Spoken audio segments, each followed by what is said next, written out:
There's always that one game that got away.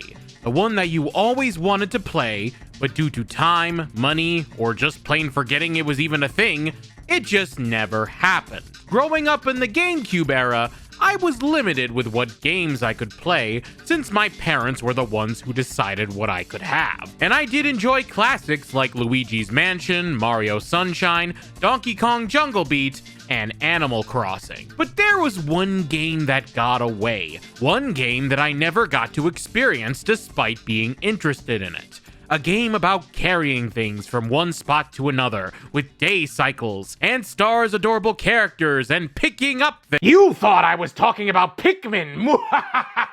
You fool! No! As cool as Pikmin is, I'm actually talking about Chibi Robo. I remember seeing a trailer for Chibi Robo on the early days of the internet, and being fascinated by it.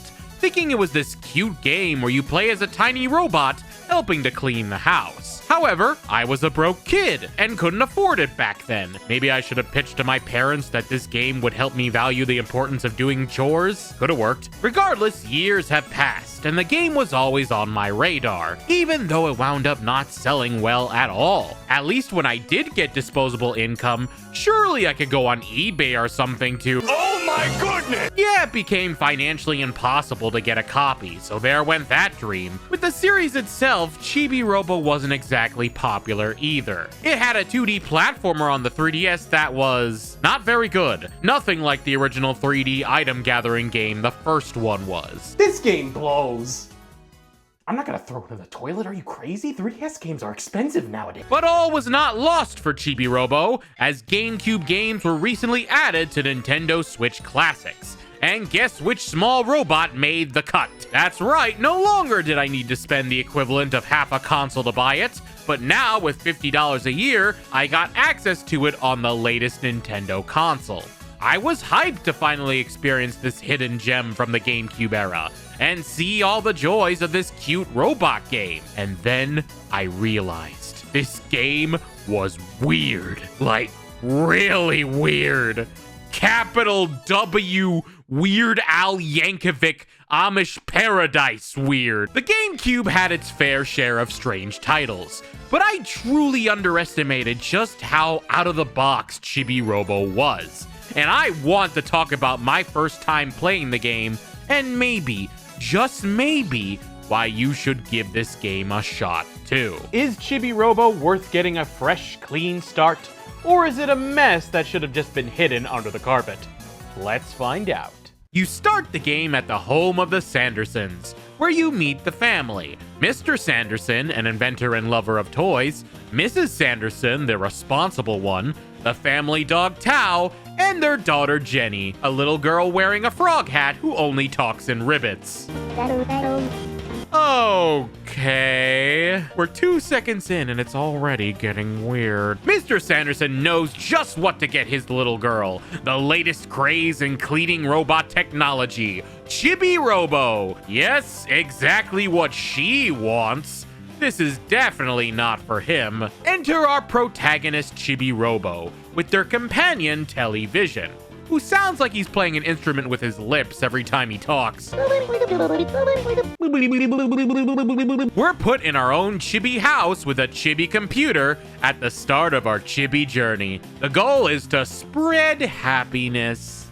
No, that's not a joke, as Chibi doing various acts of kindness will increase happiness points. And no, I'm not talking about that garbage from Amiibo Festival. Get that garbage out of my face! Happiness points increases your Chibi Robo ranking, and if you get to the highest rank, you unlock Super Chibi Robo, the highest ranking Robo that ever chibied. The cream of the crop, the cleanliest of the managerial elite. You also get money, or moolah as it's called in this game, from doing certain good deeds. So what are these good deeds you have to do in order to get that happiness and moolah?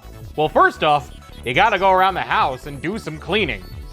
That's right, clean your room every once in a while. The house consists of several rooms to clean. The living room, kitchen, foyer, bedroom, backyard, Jenny's room, basement, and more. Cleaning to your heart's content as you explore. You go around picking up trash. crumbled up paper, boxes, chip wrappers, cookie crumbs, and more, just putting them in Chibi Robo's little noggin until you find a way to dispose of them properly. It's a great beginner task for the game, as it not only gets you started in this wacky adventure, but it helps you get the happy points and money you need for the future. Chibi Robo has a plug attached to the back of his head that makes him move at a certain speed. But if you want to move faster, you can have Chibi carry his plug and he'll be running.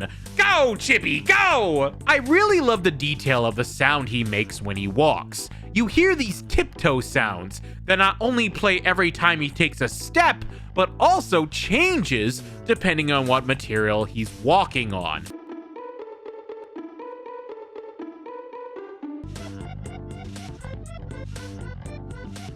It's such a little detail that I adore about this game that really maximizes the charm this game truly has. And we are only scratching the surface of charm level here. I also really love the level design for each house, and how it takes advantage of you being a small robot, and how the household furniture and objects are used as obstacles. You open drawers to create staircases. You climb on curtain closers to use as makeshift ropes. Actual stairs are the biggest enemy of Chibi Robo. Why does it take so long to climb? You do this for every half day, as like Pikmin, there's a time limit for each day, or half day here. But unlike Pikmin, there aren't any bulborbs or hungry monsters that eat you. However, there are other things to worry about, but we'll talk about it later. Chibi Robo does navigate differently from other platforms based on two key factors.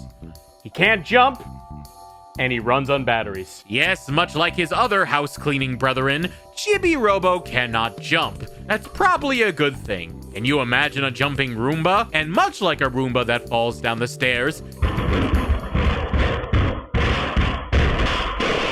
it won't be pretty when he does. The battery for Chibi Robo acts as kind of a life bar for him. It's more of a timer than a life bar, because it'll go down simply by doing anything. Walking, using tools, more on that later, falling off stuff, taking damage, or just being a paperweight. Go long enough without recharging and...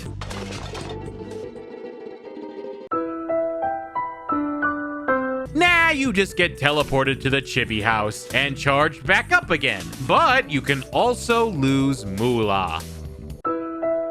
Thankfully, there are outlets all over the house, so if you're ever feeling a bit low, there's usually one around the corner to top you off. You can also use these little pit stops to save. I really like this, as it encourages you to explore without having too much fear of running out of battery. You have to be careful, but a lot of times it's really forgiving with your energy, and there's plenty of spots to save. So much so that it's almost a bit too much, but honestly, this was still the tail end of the gaming era where you could never save enough. Plus, listen to the music that plays when Chibi Robo charges.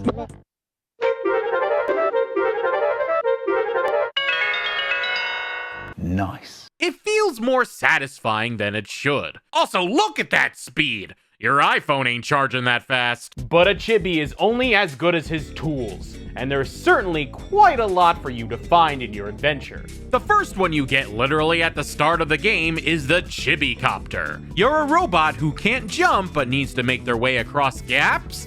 The Chibi Copter allows you to grow a propeller out of your head and slowly fall. It's reliable enough, but you still gotta get high enough to reach the next ledge. Then there's the toothbrush that is used to scrub dirt, paw prints, and motor oil off the floors. You know, the usual stuff. There are other tools like the spoon that helps you dig things up, the squirter that allows you to suck up water or nectar and spray it at messes or even other creatures. There's even an online shop at the Chibi house where you can buy tools like the Chibi radar that helps you find things, or the Chibi blaster for shooting things. Why do you need to shoot in a game about cleaning? All will be explained in good time, my robotic Roomba. Oh look, it's the Chibi doors. You can use your plug to unlock the door. Let's go see what's inside.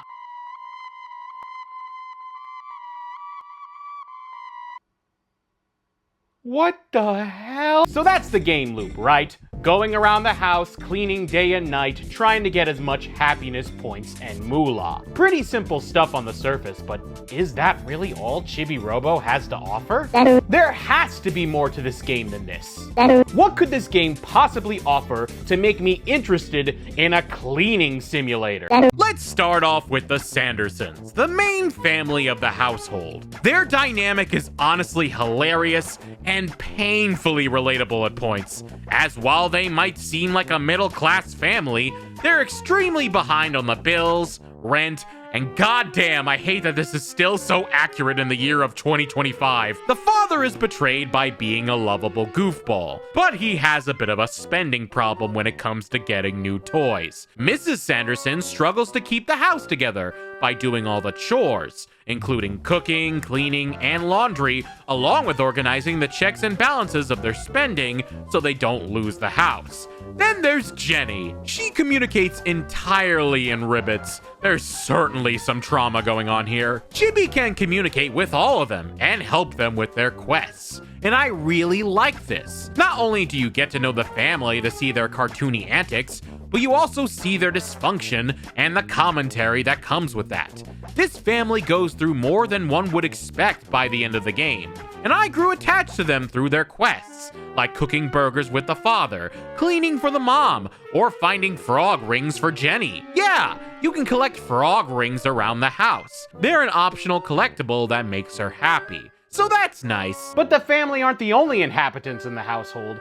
As a majority of the quest, you are talking to the toys and helping them out with their problems. Yes, the toys are completely sentient, with their own lives, walking around and hanging around in rooms, each with their own problems. And this is where the game really shines in its weirdness. You have Drake Redcrest, a Buzz Lightyear-like action figure who patrols the house, posing heroically, and wants to make the household feel safe, even if he fails. There are these potato army men named after states and capitals. They train you with military drills and share tales of how they lost one of their men to the family dog. It's so sad that it's actually hilarious. There's a caterpillar chew toy that pines for Drake Redcrest's affection. There's a mummy who pines for a princess's affection. There's a dinosaur that pines for a dancing flower's affection. The only way to get more pining in this game is if there was an actual pine tree that pined for another pine tree's affection. There was way more romance in this game than I expected. There's a pirate plushie trying to find his ship and get a crew. There's a cheating toy that gambles with you on which eye they're going to open. And it may be a bit racist. There are these spider robots that randomly crawl around and attack you, draining your battery. Yeah, that's what your blaster is for. You can destroy these guys and harvest their parts for a collectible, but I'm getting ahead of myself. There's a teddy bear that's addicted to nectar, and if he doesn't get any, it causes him to get extremely violent. There's even an eggplant guy who you dig up from the ground. The ladies really love my eggplant. I actually have leaked pictures of his eggplant right now. And then there's the big one. You find Giga Robo, a giant robot in the basement, lifeless and covered in dust. He brought happiness to the Sandersons and to the toys in general.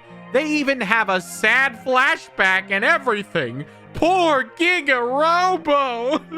This is where the heart of the game is. Interacting with all the wacky characters and helping them with their wacky problems. Not only are the interactions of these characters hilarious, but each quest has a way of fitting together nicely. Some quests are only available during the day or during the night, so you have to pick and choose what can be done in the amount of time allotted. Fortunately, there's no day limit like in Pikmin, but if you know what you're doing, you can be quite efficient helping people. A lot of the quests aren't required. Some are, but don't get me wrong. If you wanted to, you could get through most of the game without doing much. The main quest is reviving Giga Robo and all that jazz, but you'd truly be missing out on some of the funniest scenes this game has to offer. and a large part of what I think makes Chibi Robo so unique. I really had so much fun exploring just to see what funny characters I could run into. Some of my favorites were the side quests with Mort the Mummy and the Princess. Honestly, anything with that lovable action figure is fantastic. I was also a huge fan of the mini-games. You can unlock mini-games, new tools, and a lot of other experiences in the Chibi house with the online store. Things like plant seeds or toy cars you can use in the mini-game. Again, these are all completely optional,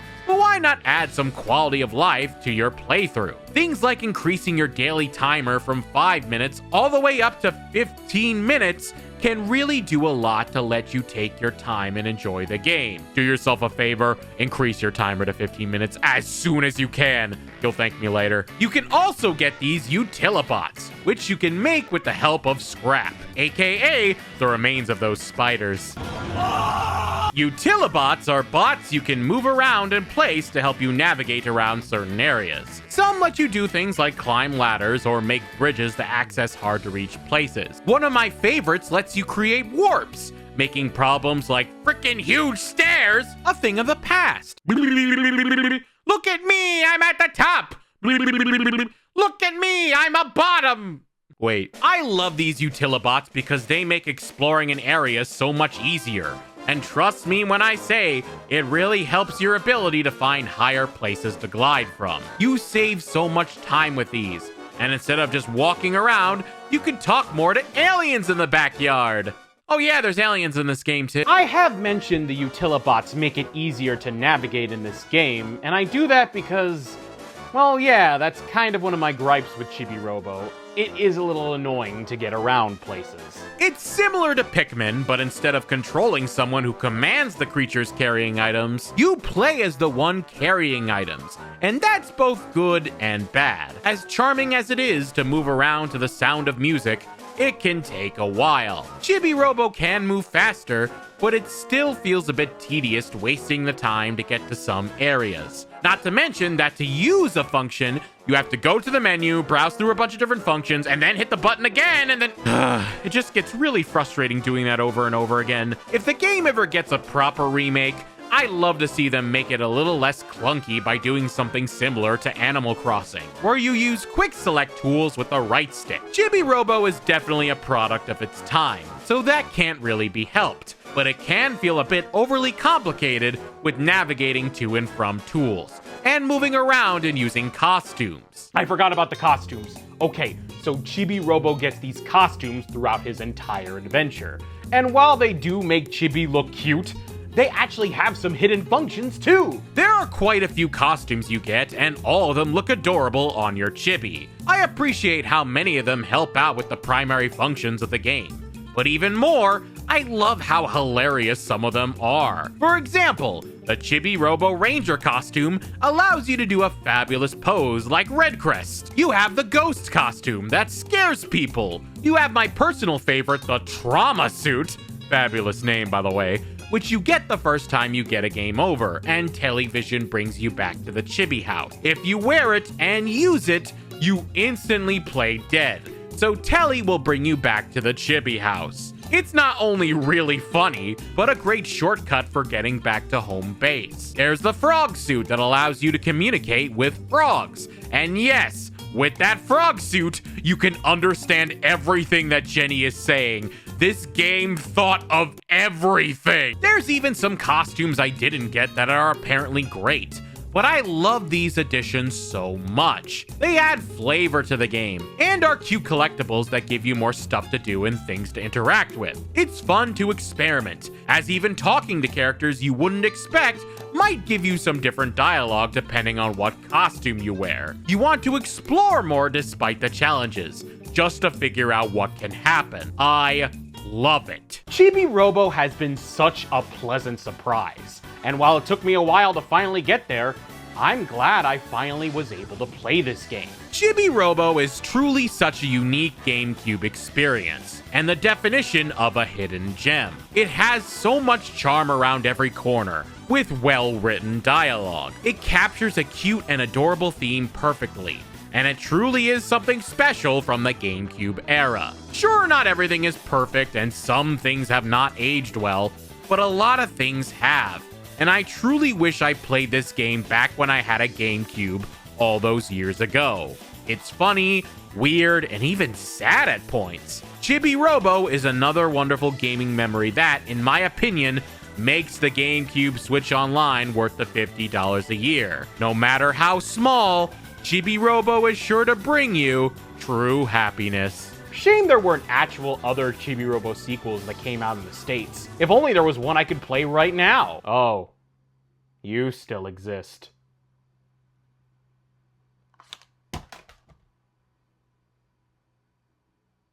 Thank you so much for watching all the way to the end. If you like what you saw, be sure to hit the like button, leave a comment, and check out my other videos too.